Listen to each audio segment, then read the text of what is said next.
Good morning students. मैं doctor हेम श्रीवास्तव। हम population chapter में थे और पॉपुलेशन के क्या फ़ीचर्स हैं, क्या एट्रीब्यूट्स है, उसकी चर्चा कर रहे थे। तो इस क्रम में हमने स्टडी किया था, हमने देखा था पॉपुलेशन की डेंसिटी यानी पॉपुलेशन यानी जनसंख्या का घनत्व, डेंसिटी, उसका ग्रोथ, उसका बर्थ, उसके इंडिविजुअल्स का बर्थ का रेट, डेथ का रेट, और हमने देखा था एज का डिस्ट्रीब्यूशन। पॉपुलेशन में अलग अलग उम्र में कितने कितने लोग हो सकते हैं, उनका डिस्ट्रीब्यूशन कैसे होता है, कैसे बंटवारा होता है और कैसे डिस्ट्रीब्यूशन का क्या असर होता है। अब हम लोग फिर से चर्चा कर रहे हैं जो बड़ा ही महत्वपूर्ण उसका फीचर है या एट्रीब्यूट है, वो है पॉपुलेशन का ग्रोथ। हम फिर से थोड़ा सा हम उसको डील करेंगे। जब हम पॉपुलेशन के ग्रोथ की चर्चा करते हैं या पॉपुलेशन के साइज़ के बढ़ने की चर्चा करते हैं, तब हम देखते हैं कि पॉपुलेशन का जो ग्रोथ होता है वो कई प्रकार से होता है। तो इसको हम ज़बानी भी हम इसको मैनिफेस्ट करते हैं और बहुत बार हम इसको ग्राफ बना करके भी मैनिफेस्ट करते हैं। इसको ग्राफ से या अरिथमेटिक से भी हम शो करते हैं। तो ग्राफ बनाने का क्या फ़ायदा है? पॉपुलेशन का जब हम ग्राफ बनाते हैं तो ग्राफ बनाने से ये फ़ायदा होता है कि बग़ैर कोई समय खर्च किए सीधे कागज़ की ओर देख करके ग्राफ के आकार से ही, ग्राफ से ही को देखते ही 1 सेकंड में हम समझ लेते हैं कि इस पॉपुलेशन के ग्रोथ का पैटर्न क्या है, इसकी बढ़ोतरी कैसे हो रही है और इसकी शुरुआत कैसे हुई, ये बढ़ा कैसे और इसका अंजाम क्या होने वाला है। ये हमको ग्रोथ को देखने से ही, ग्रोथ के कर्व को देखने से ही या ग्राफ बनाने से ही पता चल जाता है। तो जब हम इसका ग्राफ बनाते हैं तो ये 2 तरीके से बनता है। अब ये 2 तरीके कैसे कहाँ से आ जाते हैं? पॉपुलेशन के बढ़ने के मुख्यतः 2 तरीके होते हैं, इसलिए ग्राफ भी 2 तरीके से बन सकता है। अब पहला तरीका कौन सा है? पहला तरीका तो वो है जिसमें कि पॉपुलेशन बहुत तेज़ी से बढ़ता है।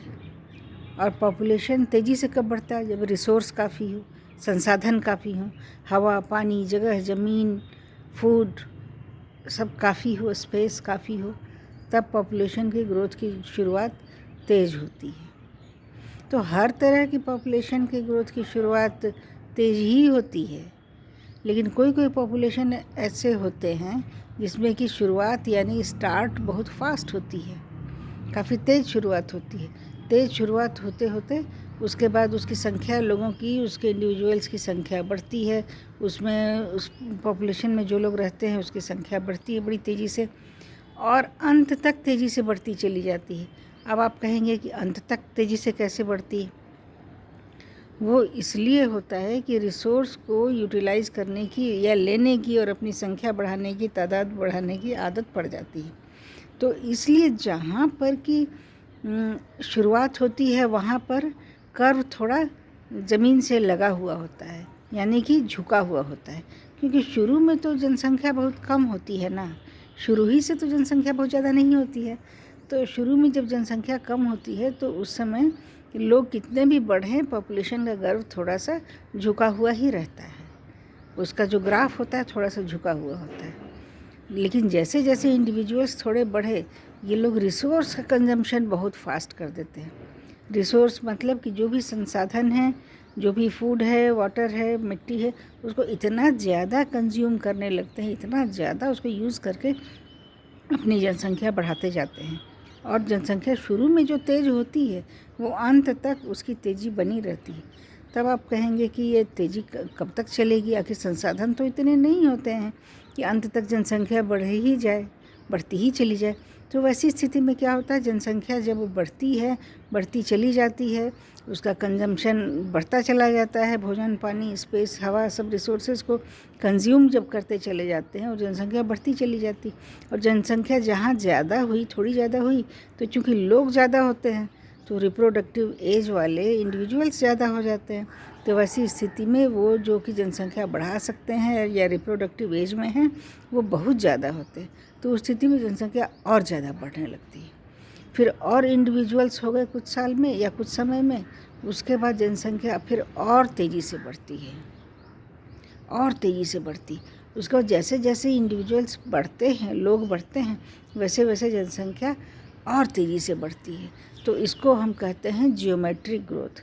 और जहाँ जियोमेट्रिक ग्रोथ होता है, जहाँ इस तरह का ग्रोथ होता है या पॉपुलेशन की इस तरह से बढ़त होती है, वहाँ पर जो कर्व या ग्राफ में जो हम जो रेखा बनाते हैं, वो रेखा एकदम जे के आकार की बनती है। इंग्लिश का जे फॉर जग। तो ये जे के आकार का कर्व बनता है, जिसमें जे कैसा होता है, नीचे की ओर थोड़ा सा घुमावदार होता है, उसके बाद एकदम सीधा होकर के ऊपर चला जाता है, ऊपर की ओर चलता चला जाता है। तो जो कर्व बनेगा या ग्राफ बनेगा वो जे के आकार का होगा और एकदम से ऊपर की ओर जाएगा। ऊपर की ओर जाने के कारण ये समझ में आता है कि पॉपुलेशन की गति बहुत तेज़ है। अब कैसे तेज़ है, कैसे कम हो, कैसे, तो जब संसाधन ख़त्म होने लगते हैं तो इतनी बड़ी जनसंख्या के लिए विपत्ति आ जाती है, मुसीबत आ जाती है। तो वैसी स्थिति में क्या होता है, इतने सारे इंडिविजुअल्स हैं जिन्होंने सारे रिसोर्सेज को खा करके ख़त्म कर दिया।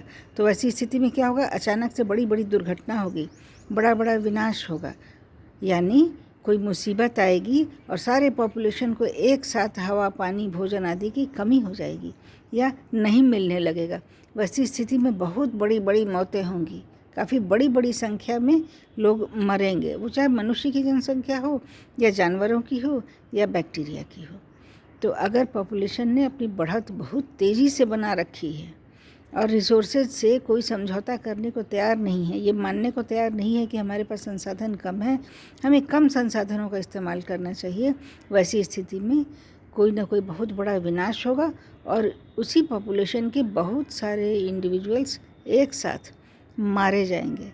This type of population growth ends into a calamity और अ कैटास्ट्रोफिक एंड। इस तरह का पॉपुलेशन का अंत एक विनाश में होता है।